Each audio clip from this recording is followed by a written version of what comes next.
Guys, welcome back to my channel. This is Zuma Tutorials. Today we're going to be talking about clauses. I've received a lot of requests from you guys that I do a video on clauses. Since I already have a video on phrases on this channel, we are going to be focusing on clauses today. With that, you know the difference between phrases and clauses. If you've not watched the video on phrases, let me know in the comment section so I can give you the link. So today we're going to learn what a clause is, the different types of clause, how to identify a clause. I'm going to give you some tips that will help you to identify a clause. And this will help you to know the difference between a phrase and a clause. So that in your exam, when you see a group of words that are being underlined and you are being asked to get the grammatical name and function, you will be able to know if the underlined words is a phrase or a clause. So watch this video attentively because you're going to learn a lot of tricks that will help you to solve the problem of finding the grammatical names and functions of underlined words in your exam. Now let's start. What is a clause? What actually is a clause? A clause is a group of words that contain a subject and a verb. It's a group of words that contain a subject and a verb. It's a group of words that have a subject and a verb. Now, what do you understand by the word subject? Subject is the word in a sentence that performs the action, is a word in a sentence that performs the action in a sentence. For example, I am eating food. I am eating food. I am eating food. I is the subject of the sentence, the person performing the action. What is the action in the sentence? The action in the sentence is the action of eating. So the verb, we know that a verb is an action word, a word that shows action in a sentence. Now, the subject of the sentence, I am eating food, is I. The main verb of the sentence is eating. So a subject is the word in a sentence that performs the action of a sentence. Now, a clause must have a subject and a verb. Now, what is a verb? I already said it. A verb is the word that carries the action of a sentence. A verb is the word that carries the action of a sentence. It's the word that makes the sentence to have meaning, to make sense. Now, I am eating. Eating is the action word in the sentence. Although this sentence has two verbs, am and eating, but the main verb of the sentence is eating. So the subject is the person performing the action, I, and the action in the sentence is eating. So a clause is a group of words that contain a subject, the doer of the action in the sentence, and a verb, the action in the sentence. Now let's see more examples. I shall marry when I am 25. Now, looking at that sentence, if you underline I shall marry, it contains a subject which is I, and it also contains a verb which is marry. Now, the second part of the sentence, when I am 25, when I am 25, also contains a subject and a verb. I is the subject of this part of the sentence, and am is the verb of this part of the sentence. So the two parts of the sentence are clauses. The first part, I shall marry, is called an independent clause. A clause is classified into two: independent and dependent clause. Independent and dependent clause. Now, an independent clause is a clause that can stand on its own and make a complete sense. A clause that can stand on its own and make a complete sense. It's just like a simple sentence. I shall marry. When someone tells you I shall marry, it makes a complete sense. You understand the person. But when somebody tells you, when I am 25, you want to get more information from what will happen when he or she is 25. So the second part of the sentence is a subordinate clause. Subordinate clause or dependent clause because it does not make a complete sense. It depends on the first part of the sentence to make a complete sense. It depends on the independent clause to make a complete sense. Though it contains a subject, I, and a verb, am, it still does not make a complete sense. So that is one of the major things that differentiates a phrase from a clause.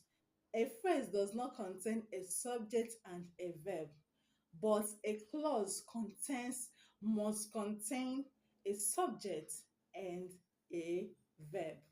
Must contain a subject and a verb. So that's how you know if a group of underlined words in your exam is a phrase or a clause. First of all, find out if there's a doer of the action in the sentence, and you find out if there is a verb in the sentence.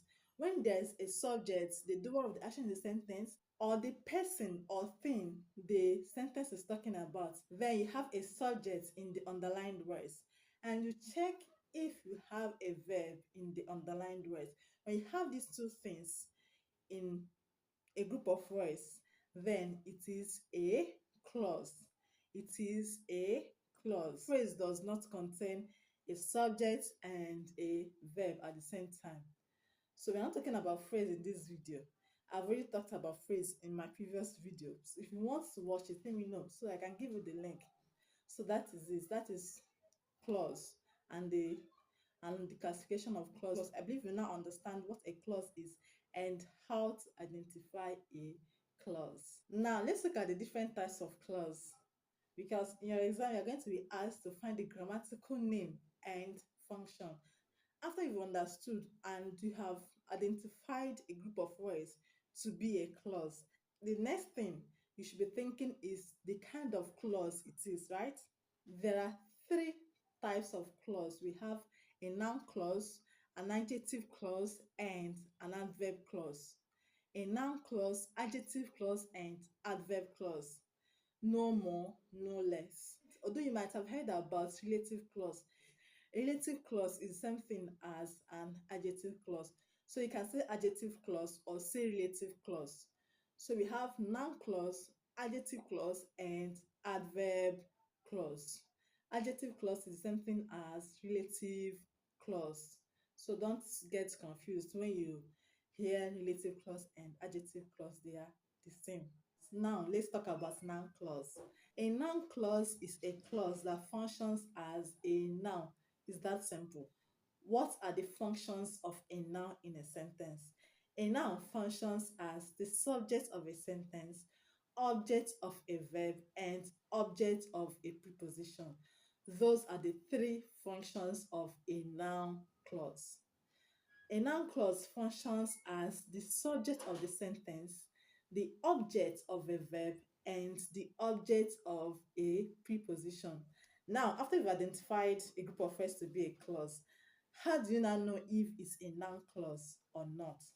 Now, I'm going to give you a tip that will help you to identify a noun clause.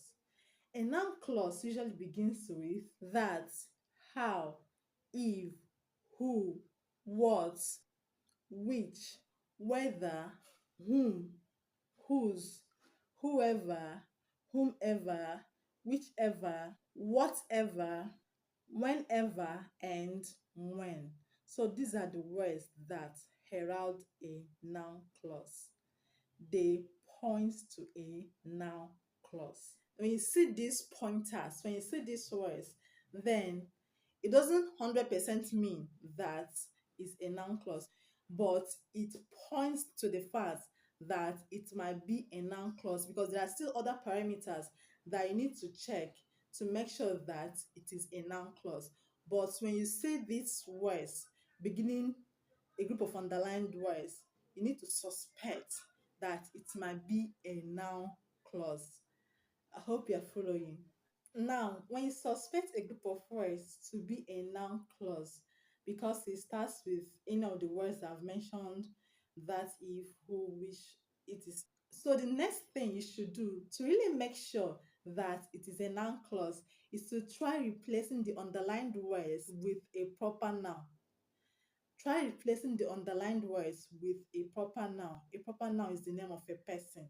It refers to the name that a person bears, the name that something bears, and the name that a place bears, like Chidinma, like Nigeria, like River Niger.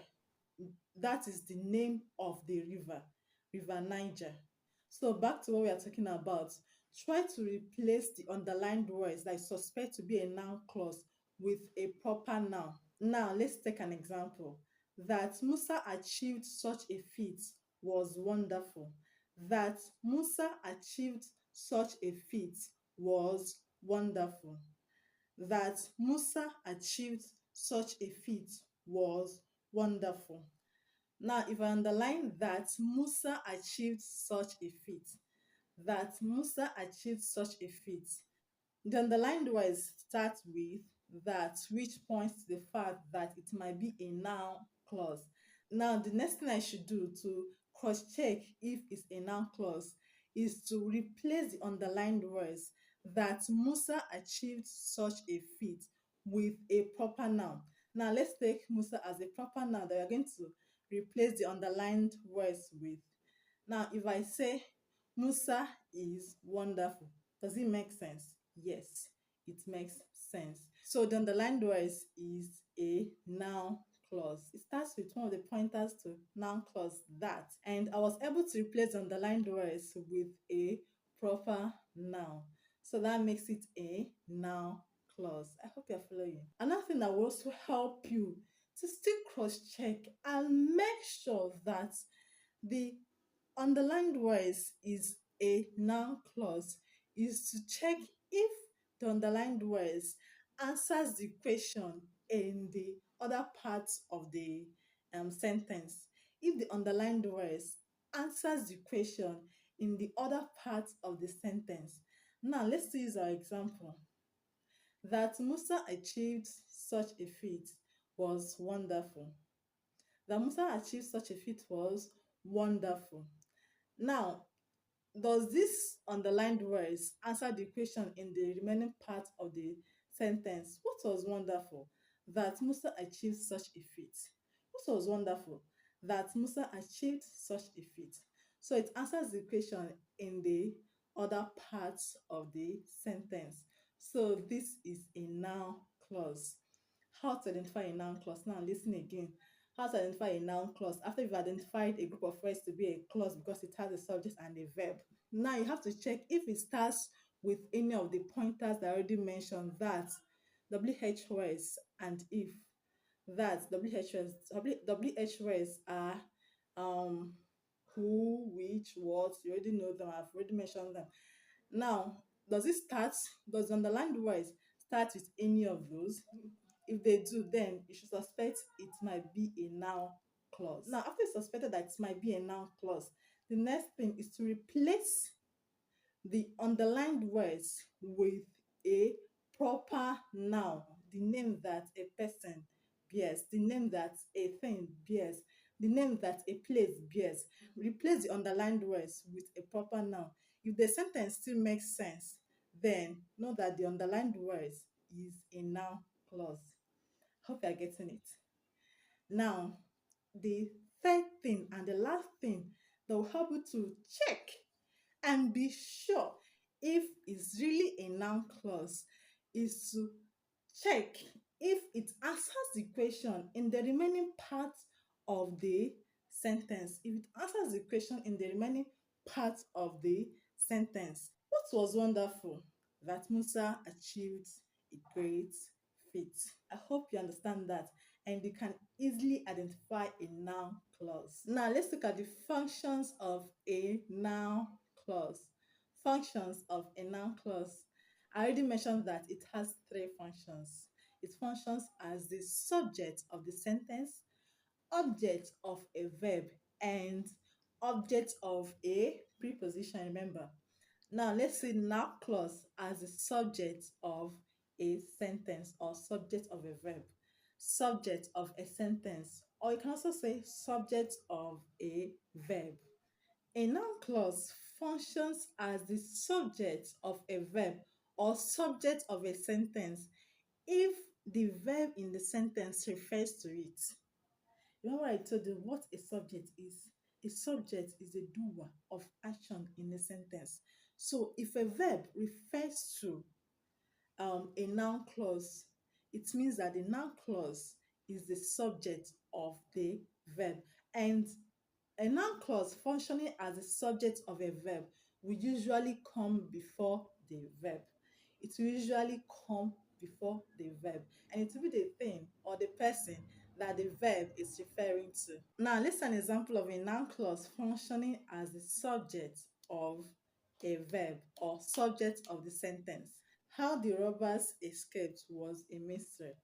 How the robbers escaped was a mystery. Now, if I underline how the robbers escaped, is it a clause? Yes, it's a clause because it contains a subject and a verb.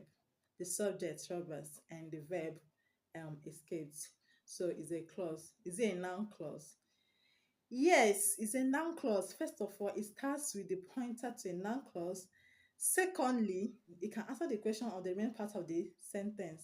Was a mystery. What was a mystery? How the robbers escaped. Is it acting as the subject of the sentence? Yes, it's acting as the subject of the sentence because it comes before the verb in the other parts of the sentence that is outside the underlined words. It comes before it. It comes before the verb was. So is the subject of the verb was or the subject of the sentence. Does the verb of the sentence was refer back to it? Yes, it refers back to it. Now let's look at a noun clause functioning as the object of a verb. A noun clause functioning as the object of a verb. Remember three functions of a noun clause: subject, object of a verb, and object of a preposition. Now let's look at a noun clause functioning as the object of a verb. A noun clause functions as the object of a verb if it comes after a verb, one, if it receives the action of the verb in the sentence, or it completes the thought of the sentence, or it completes the thought of the verb. If it completes the thought of the verb, or receives the action of the verb, or comes after the verb, then it is functioning as the object of the verb. Then it is functioning as the object of the verb in the sentence. Now, let's see some examples. I saw what the boy did. I saw what the boy did. I saw what the boy did. Now, if I underline what the boy did, what the boy did, is it a clause? Yes, it's a clause because it contains a subject, boy. Does it have a verb? Yes, it has a verb. The verb there is did, so it's a clause first. Now, is it a noun clause? Yes, it's a noun clause. It starts with the pointer what, and it answers the question in the other part of the sentence. What did you see? What the boy did. So it answers the question in the other part of the sentence. It is a noun clause. So what's a function? What does it function as? Does it come after the verb in the sentence or the verb outside the underlined words? Yes, it comes after the main verb of the sentence, which is saw. Does it complete the thought of the verb? Yes, it completes the thought of the verb. It tells us what was seen, what I saw, or what was seen by me. So it completes the thought of the verb. So it's a noun clause functioning as the object of the verb saw. Hope that is clear.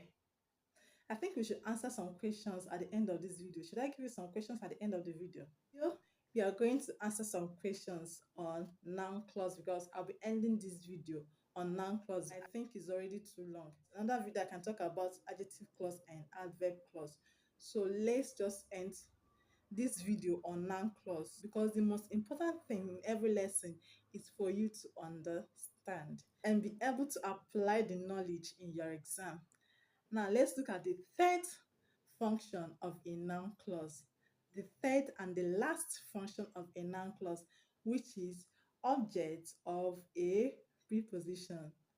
Object of a preposition. As a reminder, a noun clause functions as a subject of a verb, object of a verb, or object of a preposition.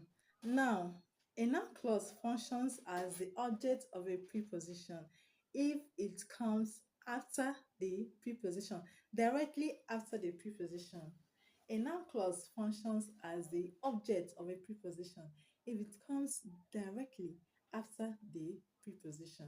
Now, some of the common prepositions that we have are about, of, because, except, of, by, for, from, in, to, toward, and with. So these are some of the prepositions that we have in the English language. These are the most common ones though. So when you have a noun clause coming directly after any of these prepositions, then know that it's functioning as the object of the preposition. If the preposition is of, you say it's functioning as the object of the preposition of. It's functioning as the object of the preposition in. Now, let's an example of a noun clause functioning as the object of a preposition. Let's take this example. Give these books to whoever asks for them. Give these books to whoever asks for them. If I underline whoever asks for them, if I underline whoever asks for them, it is functioning as the object of the preposition to. I believe you can already see that it's a clause and it is a noun clause. Now it is functioning as the object of the preposition to because it comes directly after the preposition to. Now let's answer some questions. Remember I told you that at the end of the video we are going to answer some questions.